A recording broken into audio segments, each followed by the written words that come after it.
नमस्कार। सिंप्लीफाइड वैदिक astrology channel में आप सभी दर्शकों का बेहद स्वागत है। मैं हूं तमोश्री और आज मैं आप लोगों को इस चैनल पे पाइसिस ज़ोडिएक साइन के बारे में बताने वाली हूं। तो इससे पहले कि मैं शुरू करूं, अगर आप लोग मेरे चैनल पे कोई भी नए व्यूअर्स है और आप लोगों ने अभी तक मेरे चैनल को सब्सक्राइब नहीं किया है तो प्लीज़ मेरे चैनल को सब्सक्राइब कर लीजिए एंड नोटिफिकेशन यानी बेल आइकन को ऑन करके उसको ऑल पर सेट करके रखिए ताकि जब भी मैं कोई भी नया वीडियो बनाऊँ उसका नोटिफिकेशन आप लोगों तक पहुंच सके।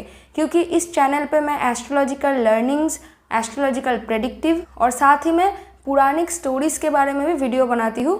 तो आई रियली होप कि आप लोगों को मेरे चैनल में से बहुत सारे इन्फॉर्मेशंस मिलेंगे जो शायद आप लोगों को बहुत ज़्यादा पसंद आएगा। तो चलिए अब हम लोग आज के टॉपिक पर बात करना शुरू करते हैं। तो पाइसिस साइन, अगर ज़ोडिएक साइन के क्रोनोलॉजिकल ऑर्डर को आप देखें तो उसमें 12th पोजीशन पे आते हैं पाइसिस यानी मीन राशि। और इस राशि का जो ग्रह अधिपति है वो है बृहस्पति यानी जुपिटर। और इस साइन के साथ जो एलिमेंट कनेक्टेड है वो है ओशन, डीप डीप ओशंस। और इसका जो गुना है वो है सात्विक। अब सात्विक गुना इसलिए है क्योंकि फर्स्ट ऑफ ऑल ये जो राशि है वो जुपिटर द्वारा रूल्ड होते हैं जो कि खुद में ही एक सात्विक ग्रह है। क्योंकि वो देवगुरु है, वो एक गुरु है और गुरु हमेशा सात्विक होता है। और स्पेशली जुपिटर क्योंकि वो देवगुरु है तो उनके साथ ही सात्विक एक नेचर कनेक्टेड है। और दूसरा रीज़न इसलिए सात्विक है क्योंकि पाइसिस जो ज़ोडिएक साइन है यानी मीन राशि नेचुरली 12th हाउस पे फॉल करते हैं। और पाइसिस राशि स्पिरिचुअलिटी को रिप्रेजेंट करता है, मोक्ष को रिप्रेजेंट करता है, हेवन को रिप्रेजेंट करता है। इसी वजह से क्योंकि ये बहुत ही ज़्यादा सात्विक चीज़ों के साथ कनेक्टेड है, इसी वजह से डिवोशन के साथ कनेक्टेड है, इसी वजह से पाइसिस को सात्विक गुना दिया गया है। और क्यों ये ओशन क्यों है, क्योंकि आप लोगों को सबसे पहले मैं सिंबल के बारे में बता देती हूँ, उसके बाद ये ओशन रिलेटेड फैक्ट मैं आप लोगों को बताती हूँ। आप लोगों ने नॉर्मली अगर थोड़ा सा भी अगर आप लोगों को ज़ोडिएक साइन और एस्ट्रोलॉजी के बारे में नॉलेज है, आप लोगों को पता होगा कि कभी भी हम लोग देखते हैं कि कोई पाइसिस राशि डोमिनेटिंग कोई पर्सन है तो वो बहुत ज़्यादा अलूफ नेचर का होता है, कब कंफ्यूज्ड रहता है, अपने दिमाग में हमेशा रहता है और अलूफ होता है। उसको अपने आसपास के चीज़ों के बारे में ज़्यादा खबर नहीं होता है। वो क्यों होता है? क्योंकि आप लोग देखोगे कि पाइसिस के साथ एलिमेंट जो कनेक्टेड है वो ओशन है। और पाइसिस का सिंबल है कि दो फिश, दो मछलियाँ एकदम एक दूसरे के पीछे से गोल गोल होकर घूम रहे हैं। और नहीं तो कहीं पे दिखाई देगा कि दो फिश अलग अलग दिशाओं पे, अलग अलग डायरेक्शन पे ऐसे स्विम करके जा रहे हैं। इसका मतलब है कन्फ्यूजन, क्योंकि पाइसिस डुअल नेचर के साथ कनेक्टेड है। उनके पास अगर कोई आइडिया भी आएगा तो 2-3 आइडिया एक साथ आता है एक काम करने के लिए, जिसकी वजह से वो ना कंफ्यूज हो जाता है कि उसको कौन सा आइडिया पे काम करना चाहिए। और उसी कंफ्यूजन में क्या होता है, मोस्टली पाइसिस पीपल हर एक आइडिया में से कुछ कुछ एक पोर्शन लेके एक मिक्स कुछ आइडिया बनाने की कोशिश करते हैं, जिसकी वजह से वो फंसते हैं बाद में। तो एक डिसीजन मेकिंग में उन लोगों को प्रॉब्लम होता है। तो ऐसा क्यों है? क्योंकि पाइसिस जुपिटर द्वारा रूल्ड होते हैं जो कि देवगुरु है। यानी पाइसिस के अंदर भी देवगुरु बृहस्पति के कुछ कुछ क्वालिटीज़ रहना चाहिए। फिर पाइसिस इतना कंफ्यूज्ड, एक कंफ्यूज्ड साइन क्यों है? क्योंकि पाइसिस एक ओशन है, एक डीप, बहुत ही गहरा और बहुत ही बड़ा ओशन है। और जब आपको कुछ ढूंढना होता है तब एक छोटे से घर में आपको वो चीज़ बहुत आसानी से मिल जाएगा, पर एक बड़े से घर में अगर आपको कुछ ढूंढना होगा तो उसको ढूंढने में आपको प्रॉब्लम होगा। ठीक वैसे ही क्योंकि पाइसिस एक बहुत ही बड़ा ओशन है और पाइसिस पीपल आप ये सिंबोलिज्म समझ लो कि क्योंकि वो मछली है तो मछली हमेशा पानी के नीचे सबमर्ज्ड होके रहता है। तो जो पानी के नीचे है उसको पानी के ऊपर की चीज़ें दिखाई नहीं देगा।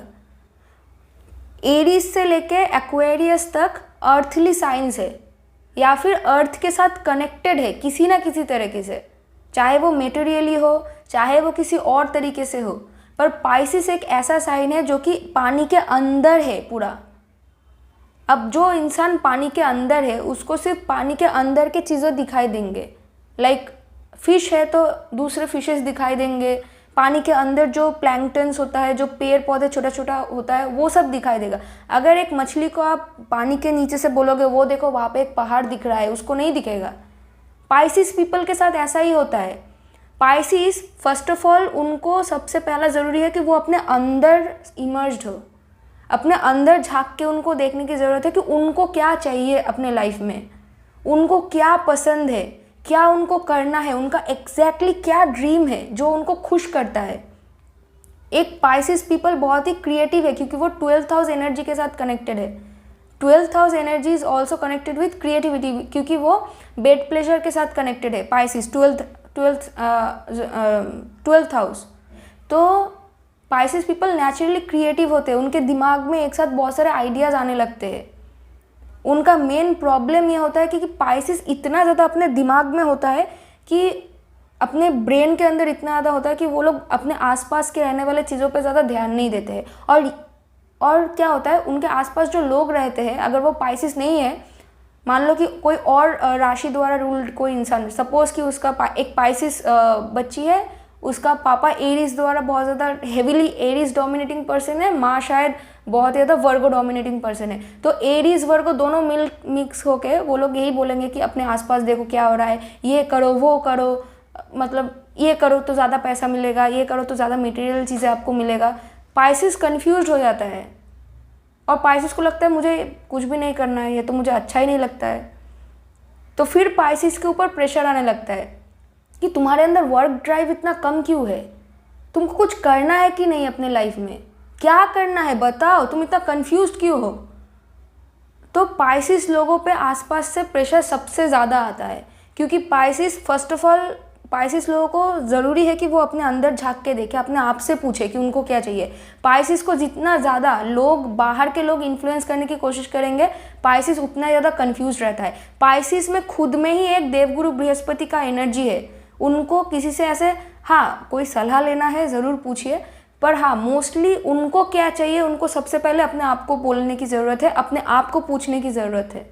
उसके बाद अगर आपको समझ में आ गया एज अ पाइसिस पर्सन कि आपको शायद डांसिंग फील्ड में जाना है, शायद आपको कोई और फील्ड में जाना है, आपको शायद एस्ट्रोलॉजी में जाना है, या फिर आपको कोई और अगर इकोनॉमिक्स में भी जाना है या फिर कोई बिजनेस में भी जाना है, तो क्या करना है आपको अपने आप से पूछिए। जिस वक्त आपको दिखाई दिया कि मुझे ये करना है, उसके बाद एक पाइसिस पीपल को देखना, एक पाइसिस पर्सन को देखना, क्योंकि पाइसिस में नॉट ओनली देवगुरु बृहस्पति का एनर्जी होता है, पाइसिस राशि में दैत्य गुरु शुक्राचार्य यानी वीनस भी एग्जॉल्टेड होता है, यानी उच्च फील करते हैं। तो दो गुरुओं का सपोर्ट है, एनर्जी है साइन ऑफ पाइसिस में। एक बार पाइसिस को अपना लक्ष्य मिल गया, उसको कोई नहीं रोक सकता है, क्योंकि पाइसिस में तब वो स्ट्रैटेजाइज्ड बन जाती है या फिर बन जाता है, तब उसके अंदर वो इंसान स्ट्रैटेजीज बनाने लगता है कि मुझे ये काम करना है, उसके बाद ये करना है, उसके बाद ये करना है, फिर मुझे ये चीज़ अचीव हो जाएगा। पाइसिस स्ट्रैटेजिस्ट भी बन सकते हैं, पर पहले उनको ये समझने की ज़रूरत है कि उनको करना क्या है। और जब तक उनको ये समझ में नहीं आता है, Pisces is the most confuse.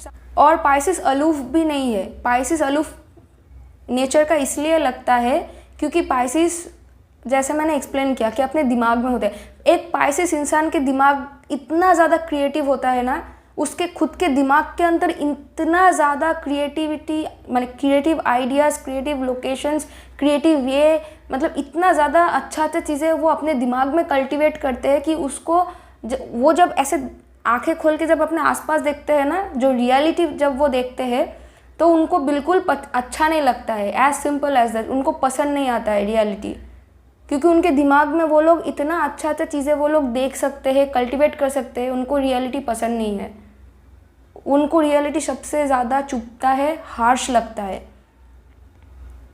इसीलिए पाइसिस पीपल के लिए सबसे ज़्यादा ज़रूरी है वो अपने पसंद का काम करे, तभी जाके वो उनके अंदर एक वर्क ड्राइव आता है। ना तो उनको हमेशा इरिटेशन होता है, क्योंकि अगर नेचुरली अगर पाइसिस एसेंडेंट है किसी का, तो 10th हाउस में आपको सैजिटेरियस दिखे, सैजिटेरियस साइन आएगा। और सैजिटेरियस साइन नेचुरली क्या रिप्रेजेंट करता है? स्पिरिचुअलिटी, धर्म, religion, advising, counselling, teaching, guiding, और इन सभी चीज़ों के लिए देवगुरु बृहस्पति का एनर्जी आपको चाहिए। तो मैं ये नहीं बोल रही हूँ कि जो भी पाइसिस एसेंडेंट है उनको यही काम करना चाहिए, वो कुछ और भी कर सकते हैं, पर मैं बता रही हूँ कि पाइसिस साइन के लोग, जो भी आप लोग इस वीडियो को देख रहे हो या फिर आप किसी को जानते हो जिसमें पाइसिस डोमिनेटिंग है और वो ये सब चीज़ों से सफ़र करते हैं कि उनको समझ में नहीं आता है उनको क्या करना चाहिए, उनको उनके काम के तरफ कोई ड्राइव नहीं है, आप उनको समझाओ कि उनको एग्जैक्टली करना क्या है। ओके, इसके थ्रू आप बहुत सारे लोगों को जो मतलब जिसको कुछ समझ में नहीं आ रहा है उसको आप हेल्प कर सकते हो ऐसे। ठीक है, तो ये आप लोगों ने जान लिया। अब पाइसिस के साथ जो बॉडी पार्ट्स कनेक्टेड है वो है आपका लेफ्ट आई एंड फीट, क्योंकि नेचुरली 12th हाउस फीट को रिप्रेजेंट करता है और टॉरस राइट आई को रिप्रेजेंट करता है और पाइसिस लेफ्ट आई को रिप्रेजेंट करता है। और आई का मतलब क्या? इल्यूमिनेशन। आंखें नहीं होगा आपको कुछ दिखेगा नहीं। तो पाइसिस को तभी दिख सकता है कुछ चीज़ जब वो अपने आप को पूछे, जब वो अपने अंदर झांक के देखे कि उनको एग्जैक्टली क्या करना है, क्या चीज़ है जो उनको सबसे ज़्यादा पसंद है। पाइसिस एक ऐसा राशि है जहाँ पे मर्क्यूरी डेबिलिटेटेड है। अब मर्क्यूरी डेबिलिटेटेड क्यों है? क्योंकि mercury generally intelligence, earth level intelligence को रिप्रेजेंट करता है, वो कैलकुलेशन रिप्रेजेंट करता है, और पाइसिस एकदम उसका ऑपोजिट है। पाइसिस स्पिरिचुअलिटी, आइसोलेशन, डिवोशन, इन सारी चीज़ों को रिप्रेजेंट करता है, तो एकदम ऑपोजिट है, जिसके वजह से मर्क्यूरी डेबिलिटेटेड फील करता है। पर यहाँ पे एक बात मैं बता दूँ, मर्क्यूरी एक बहुत ही क्यूरियस प्लैनेट है। मैंने already the most important planet in astrology, ये एक मैंने वीडियो बनाया है जो कि मैंने कुछ ही दिन पहले बनाया है। अगर आप लोगों ने नहीं देखा है तो प्लीज़ देख लो। वहाँ पे मैंने मर्क्यूरी रिलेटेड बहुत सारे ऐसे बातें कही है जो कि आप लोगों को शायद इससे पहले नहीं पता था। तो एज़ पर दैट मैंने उसी वीडियो में कहा है कि मर्क्यूरी एक बहुत ही क्यूरियस प्लैनेट है, उसको सब चीज़ जानने की ज़रूरत पड़ता है, मतलब उसको सब चीज़ जानना है कि ये चीज़ क्या है, वो चीज़ क्या है। तो मर्क्यूरी एज सच किसी भी राशि में वो बहुत ही ज़्यादा डेबिलिटेटेड है या फिर काम नहीं कर पा रहे हैं, ऐसा नहीं होता है। बस मर्क्यूरी का जो काम करने का तरीका है, अलग अलग राशियों में वो काम करने का तरीका बदल जाता है, क्योंकि मर्क्यूरी हमारी सोच, हमारी इंटेलिजेंस है, तो उसका इंटेलिजेंस लेवल जो है वो थोड़ा ऊपर नीचे फ्लैक्चुएट करता है।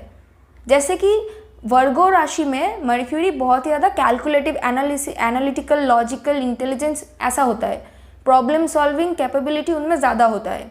ठीक है, बट पाइसिस में अगर किसी का मर्क्यूरी है तो वो इंसान धार्मिक चीज़ों के साथ ज़्यादा कनेक्ट कर पाता है। बहुत सारे ऐसे लोग हैं जिनका शायद अर्थली लेवल इंटेलिजेंस बहुत अच्छा है, पर उनको अगर कुछ धार्मिक चीज़ें आप लोग बताओ तो या तो वो विश्वास नहीं करेंगे, दूसरा नहीं तो उनको समझ में आने में बहुत प्रॉब्लम होता है, देरी होता है। पर अगर पाइसिस में अगर मर्क्यूरी है तो आप लोग देखोगे कि वो इंसान बहुत ज़्यादा धार्मिक और रिलीजियस चीज़ों के साथ, क्रिएटिविटी के साथ वो लोग ज़्यादा कनेक्टेड हो पाते हैं। ठीक है, तो ये देखो कि इंटेलिजेंस लेवल जो है वो शिफ्ट हो गया। ऐसा नहीं है कि वो इंसान बहुत ही डम है, उसको कुछ समझ में नहीं आता है, ऐसा नहीं है। अगर वर्गो मर्क्यूरी अगर 1+1 2 वो ऐसे समझता है, तो एक पाइसिस मर्क्यूरी एक कृष्णा का मूर्ति +2 एक और कृष्णा का मूर्ति मीन्स 1+1 2, उनको शायद ऐसा समझ आएगा। मैं एक एग्जाम्पल दे रही हूँ। ठीक है, तो ऐसा है। और वीनस यानी दैत्यगुरु शुक्राचार्य पाइसिस राशि में एग्जॉल्टेड है।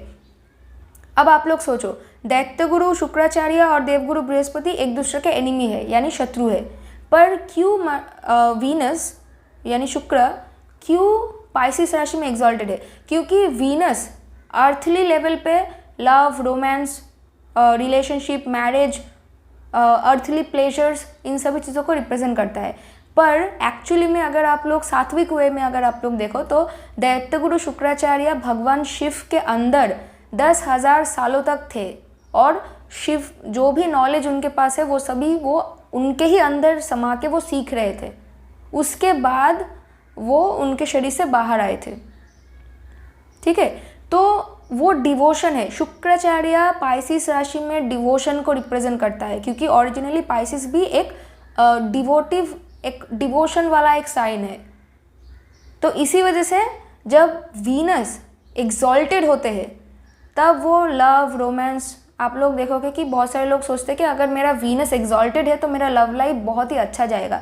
पर अगर पाइसिस राशि में किसी का वीनस है तो वो इंसान का लव लाइफ में प्रॉब्लम थोड़ा बहुत होता है, बाकी राशियों के हिसाब से थोड़ा बहुत प्रॉब्लम उनमें ज़्यादा होता है। मैं आप डरा नहीं रही हूँ आप लोगों को, आप लोग ये देखोगे कि वो लोग लव रिलेटेड चीज़ों में कंफ्यूज होते हैं, क्योंकि उनका वीनस तब एग्जॉल्टेड पाइसिस में, जब वो एग्जॉल्टेड होता है ना, तब वो अर्थली लव रोमांस में वो उनका ध्यान नहीं जाता है। वीनस तब वहाँ पे ध्यान नहीं देना चाहते हैं। फिर वीनस उस इंसान को डिवोशन के तरफ लेके जाना चाहता है, उसके तरफ डिवोशन के तरफ प्यार दिखाने की उनको ज़रूरत है, मतलब वो उस एरिया में उसको लेके जाने की कोशिश करते हैं, जिसके वजह से उनके नॉर्मल लव लाइफ में थोड़ा बहुत कॉम्प्लिकेशंस आता है।